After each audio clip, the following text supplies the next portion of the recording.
Hola, ¿cómo están? Bienvenidos a Tesis. Hola Richard, ¿cómo estás? Muy bien, Verónica, ¿vos? Muy bien, hoy vamos a hacer una toma de presión en vivo, así que vamos a ver cómo se toma y por qué. Bueno, también vamos a hablar de la diferencia entre resfrío, gripe y COVID. Perfecto, tenemos que hablar sobre ELA, una enfermedad lamentablemente muy triste. Así que arrancamos. Bueno, vamos.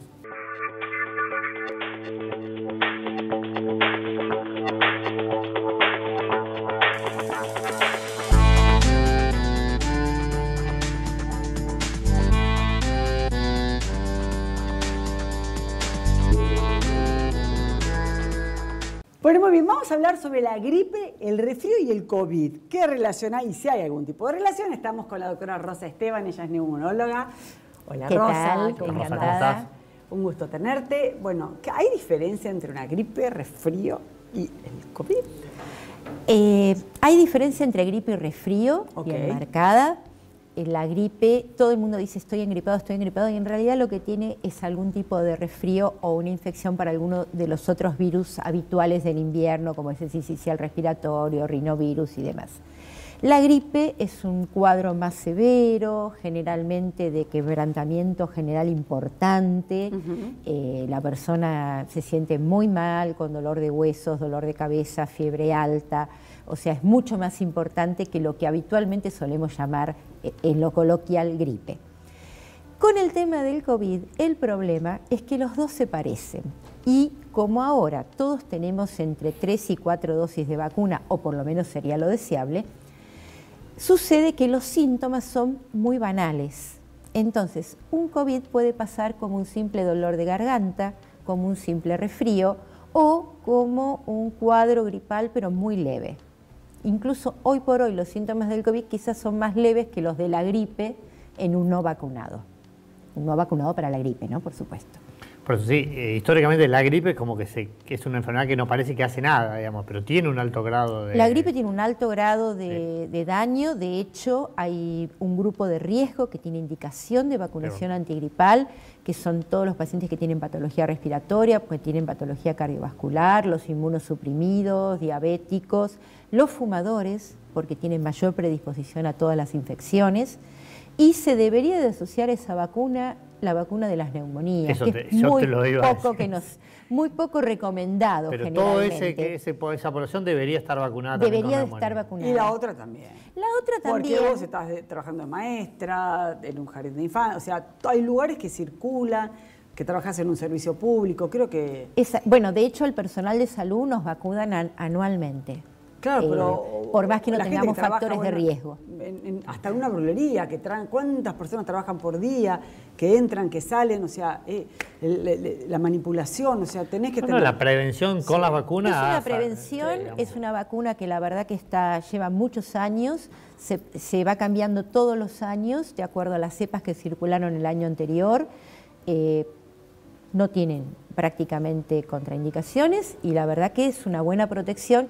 Y además, yo no tengo factores de riesgo, me vacuno, estoy protegiendo a otro que sí los tiene. Esa es la solidaridad de las vacunas. Exactamente. Mirá qué bien. Porque la vacuna no solo protege al vacunado, protege también a los otros. Claro. Eso es importantísimo. Perfecto. Y cuando hablábamos, de la diferencia resfrío, gripe, vos hablaste de diferentes, digamos, microorganismos que lo producen. Exacto. Y a nivel de sintomatología, ¿cómo los puede diferenciar un paciente? La sintomatología es muy diferente, porque el resfrío generalmente es un cuadro de vías aéreas superiores que a veces puede producir, si baja mucosidad, un poco de tos, puede ir asociado o no con fiebre, pero en general termina allí.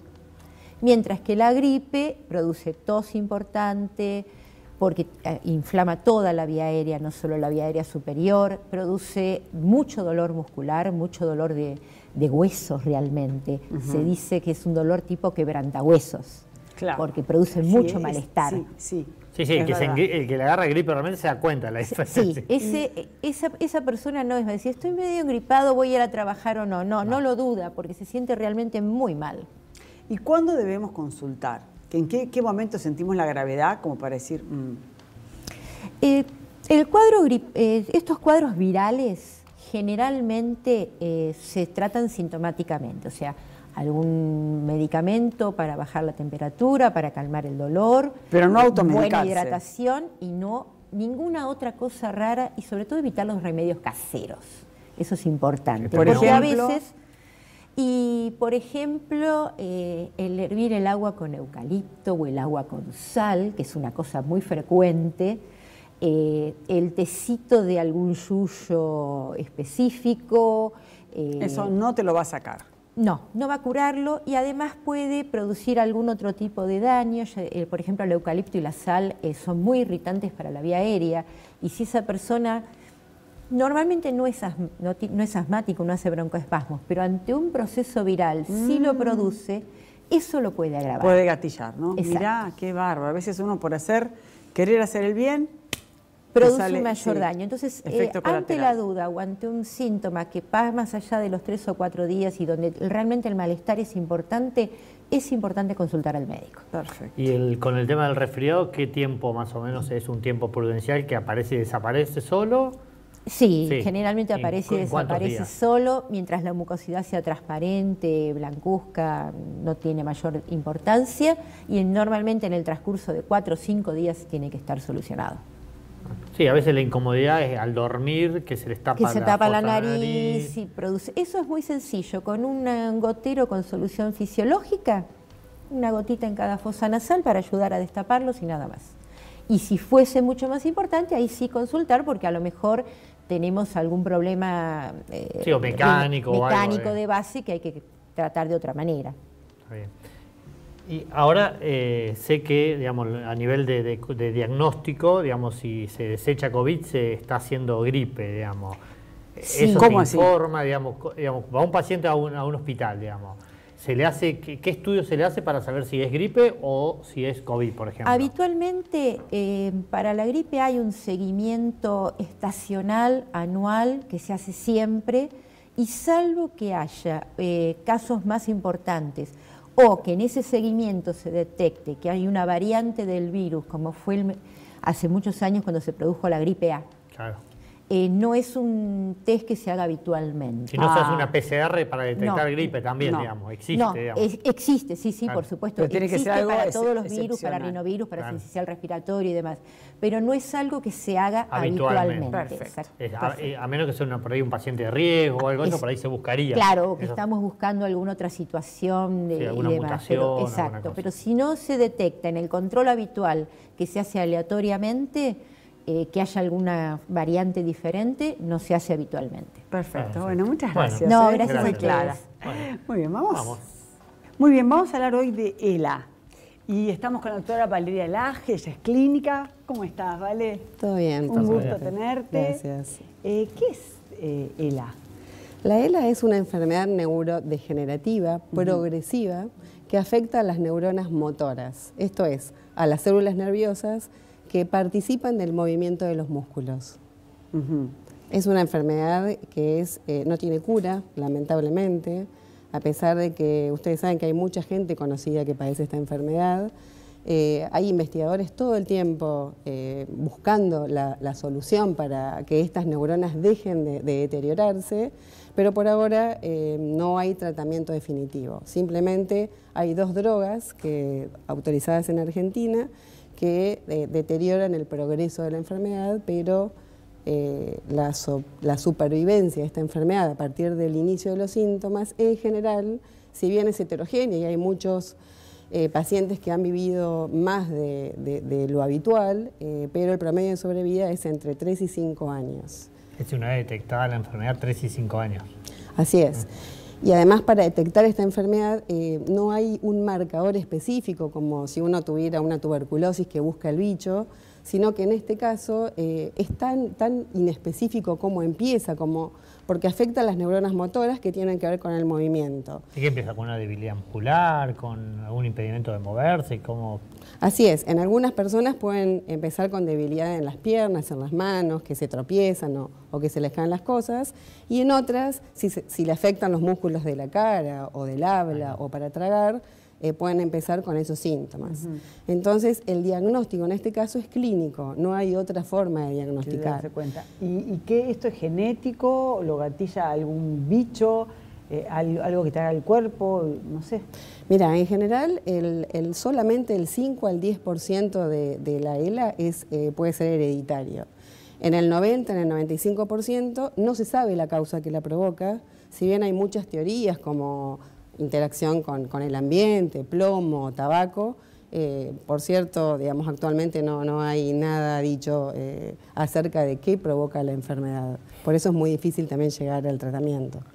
¿Y tiene que ver algo también, tipo de enfermedades autoinmunes o no? No es una enfermedad, no es una enfermedad autoinmune, es una enfermedad que daña estas neuronas que intervienen con los movimientos. Pero no lo daña el propio cuerpo, digamos. No es el propio cuerpo, no es una enfermedad autoinmune. Y se da en pacientes jóvenes, es una enfermedad triste porque se da en hombres más que en mujeres. ¿A qué edad más o menos? Entre los 45 y 65 años. Es una enfermedad que afecta mucho la vida, no solamente del paciente, sino de la familia. Cada paciente lo vive en forma diferente por esta heterogeneidad de inicio de síntomas, pero es progresiva y todo el tiempo empiezan a aparecer cosas que el paciente no puede hacer. Hay que adaptar la casa, necesita un equipo multidisciplinario porque le cuesta tragar, hablar, moverse. Entonces, personal de salud como kinesiólogos, terapistas ocupacionales, nutricionistas, fonoaudiólogos, neumonólogo, neurólogo. Ese es el tratamiento como más importante, además del farmacológico, ¿no? Claro. ¿Y está ligado al estrés? ¿Tiene algún...? No se sabe. No hay relación con el estrés. Por ahora, digamos, es incierta la causa que provoca esta enfermedad. Pero hay mucha gente investigando acerca de esta enfermedad y ojalá que en poco tiempo tengamos el tratamiento definitivo para parar la progresión de esta enfermedad. ¿Y desde cuándo hace que se conoce que existe? Es desde hace muchísimos años. Stephen Hawking estuvo 55 años con esta enfermedad, por eso decía Claro, él es el que tenía... el físico británico que tenía... Sí, o sea que entonces todo lo que tiene que ver con la capacidad intelectual no la afecta. Buena pregunta. No afecta el desarrollo cognitivo, solamente afecta lo que tiene que ver con el movimiento. Con la movilidad. Exacto. O sea que la persona... Está lúcida y totalmente esperando que ¿Y le lo vaya sensorial? Absolutamente. Tampoco está afectado ni el tacto ni la vista. El único músculo que no se afecta es el corazón y los esfínteres. El paciente puede hacer pis, puede ir al baño. En la última etapa de la enfermedad se ven afectados, pero hasta ese momento no. Así que es muy importante esta distinción, porque nosotros tenemos dos tipos de células nerviosas, las que tienen que ver con lo sensorial y las que tienen que ver con lo motor, con los movimientos. Y en este caso solo se ven afectadas las células, las neuromotoras, las que están afectadas con los movimientos. Por eso es tan triste, porque el paciente se va dando cuenta de todo. Claro. Y lo puede hablar, lo puede... No, hablar hasta que después no. No siempre. Cuando hay afección de los músculos para hablar, el paciente puede optar por algunas cuestiones tecnológicas que hoy hay para poder emitir la voz en otra forma. Por eso decía que es tan importante el apoyo de la familia, del equipo interdisciplinario, de la tecnología en este caso, la verdad es muy importante. ¿Qué pasa con la respiración? La respiración es lo último que se ve afectado.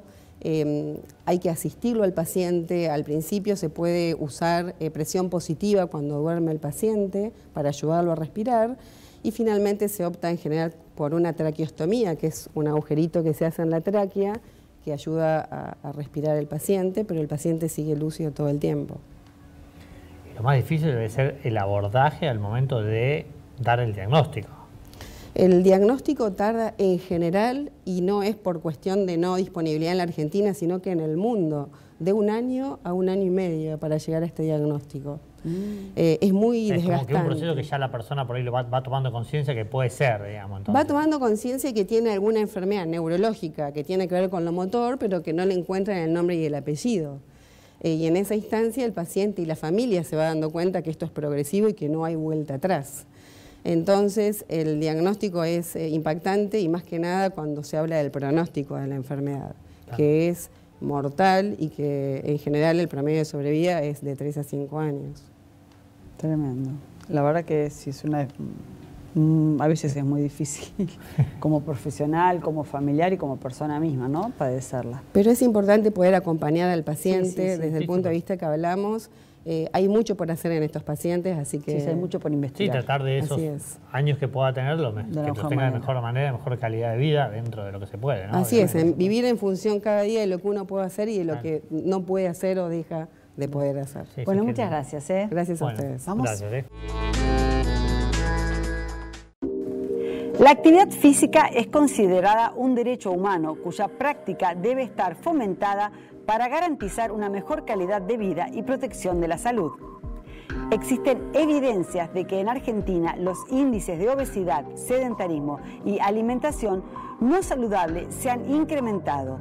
Es por ello que durante los últimos años se ha conseguido impulsar legislación e iniciativas importantes que promueven la actividad física. El actual desafío es lograr un plan estratégico integrado para que todo el país que se evalúe periódicamente y también logre reducir los índices de sedentarismo.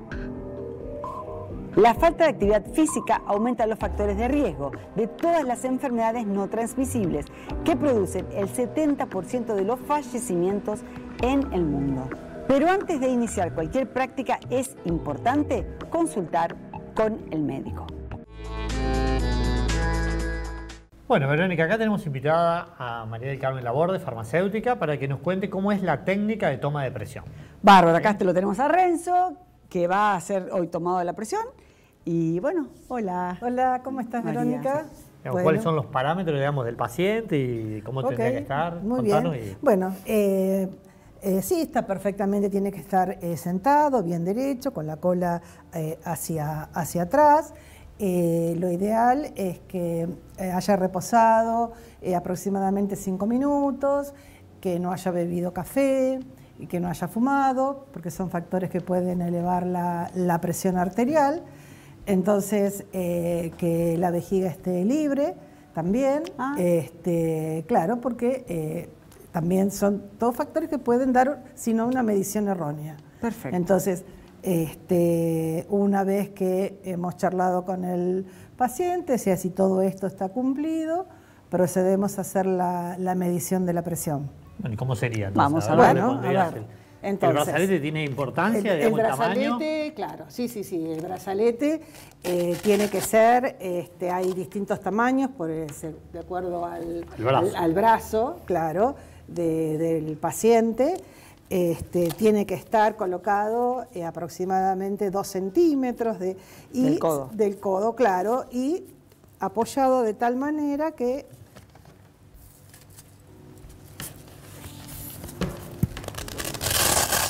¿Tiene que estar apretado? tiene que estar, no, tiene que quedar muy justo, no, porque si no también nos va a dar una medición errónea.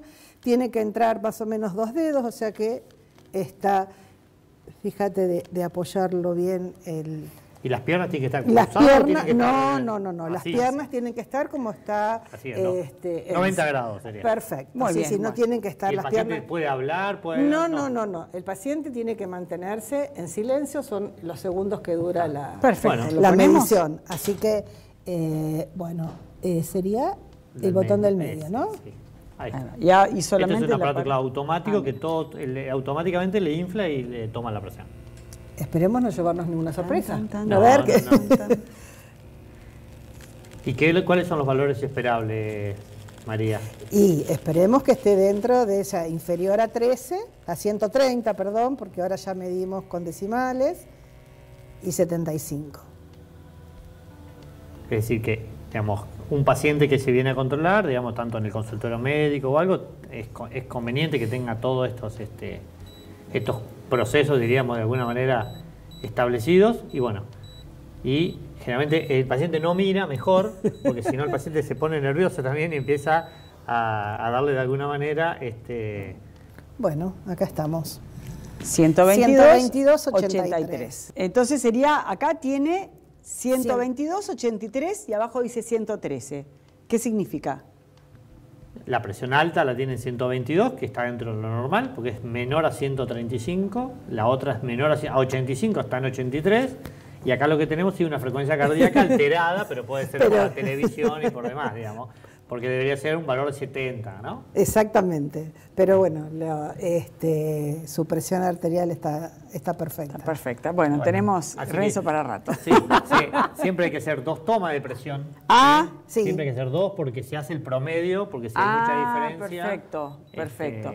Bueno, y estos electrónicos son realmente súper asertivos, o sea, chiqui, ¿te dan con exactitud? Sí. Por eso generalmente los aparatos que usamos en la farmacia son aparatos recomendados por la Sociedad Argentina de Hipertensión. Perfecto. Entonces sabemos que son aparatos que realmente funcionan como corresponden, aparte de que uno los tiene que hacer calibrar, ¿no es cierto? Claro.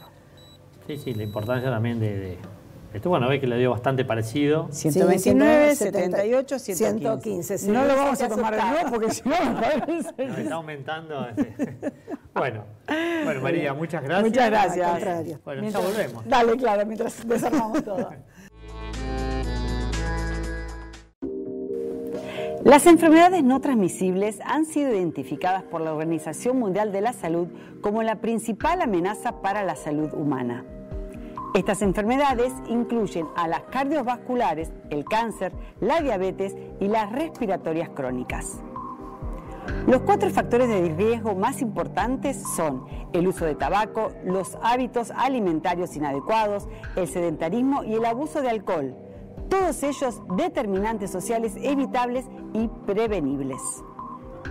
Las enfermedades no transmisibles pueden ser evitadas si se garantiza un ambiente en el que se implementen políticas públicas, poblaciones eficaces que garanticen hábitos saludables, como la alimentación apropiada y el control de peso, la actividad física regular, la reducción del consumo del tabaco y la exposición a humo de tabaco ajeno, y también la reducción del consumo de alcohol.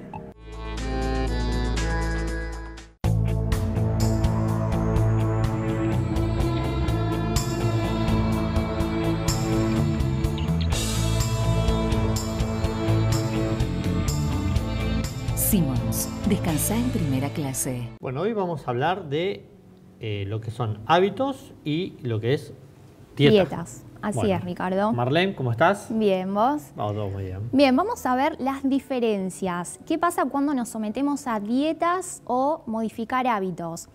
Hoy es muy frecuente someterse a distintas dietas restrictivas. ¿Qué son modas? Más. Sí, en realidad hay otras que no tanto. O sea, por ejemplo, el ayuno, que muchas veces sirve en ciertas ocasiones, en ciertas personas, pero después hay otras dietas donde restringen grupos de alimentos y ahí se genera un déficit. ¿Qué pasa con las dietas y los hábitos? Las dietas son a corto plazo. Una persona que inicia una dieta generalmente dice, bueno, quiero bajar de peso, hago una dieta, pasa hambre, lo más probable, y le dura ¿cuánto? 1 semana, 2 semanas, y después vuelve otra vez a sus hábitos alimentarios malos. Claro. Entonces siempre es conveniente modificar hábitos alimentarios de a poquito para que pueda mantenerlos en el tiempo. Claro, que se perdure, digamos, ese cambio. Claro, perdure en el tiempo. Sí, perfecto. Sí. De esa manera va a bajar un poco más lento, pero va a asegurarse de bajar grasa y no, por ejemplo, músculo, porque a veces las dietas restrictivas restringimos, por ejemplo, lo que son las proteínas, no tenemos en cuenta, entonces nuestro cuerpo empieza a consumir nuestra propia masa muscular. Músculos, claro. Tal cual, entonces por ahí esa persona dice, bueno, pero bajé de peso y en realidad está bajando líquidos, está bajando músculo, entonces es muy importante la calidad. La grasa está impecable, diríamos. La grasa va a estar, claro, aparte de por sí el descenso de la grasa es lento, siempre tiene que ir acompañado con actividad física, además de la selección de los alimentos, y es un poco más lento el proceso. ¿Qué pasa con los hábitos alimentarios? Siempre digo, es mejor modificarlos de a poquito, implementando frutas y verduras, 5 unidades, siempre mezcladas entre frutas y verduras, no es necesario que sean 5 frutas al día, cereales integrales, legumbres, semillas, los aceites también. ¿Esto, cantidad de agua? La hidratación es indispensable siempre, preferir no jugos comerciales ni gaseosas por la cantidad de azúcares que tienen, aditivos, entonces siempre preferir agua o saborizarla en el caso que no les guste. Esto da saciedad también. Sí, pero a corto plazo, porque al pero ser para sacar líquido... la ansiedad rápida de si tengo hambre, si tomo un poco de agua, ¿me tranquiliza un poco el hambre? Sí, ¿o no? ayuda, pero en realidad yo te recomendaría más algo proteico, porque la proteína, sí, primero que te va a ayudar en lo que sería tu masa muscular y llena más. Se digieren también un poco más lento que los carbohidratos, por ejemplo, que siempre nosotros vamos a los snacks rápidos. Claro. Galletitas, papas fritas, alfajores, y eso se digiere rápidamente y a la vez nos aporta grandes cantidades de azúcares. Entonces siempre preferir proteínas, por ejemplo, barritas proteicas. Bien. Está perfecto. Así que bueno, a cuidarse entonces de lo que es dietas, claro, tratar de evitar dietas restrictivas y mejor cambiar hábitos. Cambio de hábitos saludables en todo aspecto siempre. Tal cual, siempre. En lo que es hasta ejercicio, no sedentarismo, bueno, todo lo que cuidarse, bueno, eso también. En la también, sí, sumarlo de a poquito. Bueno, muchísimas gracias. A ustedes. No hay nada más lindo que ver a tus hijos felices. Por eso yo elijo fideos Marolio, que le dan sabor y frescura a las alegrías de todos los días. Spaghetti, rigati, moños, tirabuzón. Mamá, te amo. Oh. Marolio, una de las marcas más elegidas por los argentinos. Bueno, muchas gracias, muy buen programa, la verdad que muy lleno de información, así que a procesar toda la... Y te queda este sabor amargo de una enfermedad que no tiene cura por ahora, que creo que es triste. Esperemos que en breve ya haya algo que pueda paliar esa situación. Pues nos reencontramos, si Dios quiere, la próxima acá en Tesis. Tesis, nos vemos.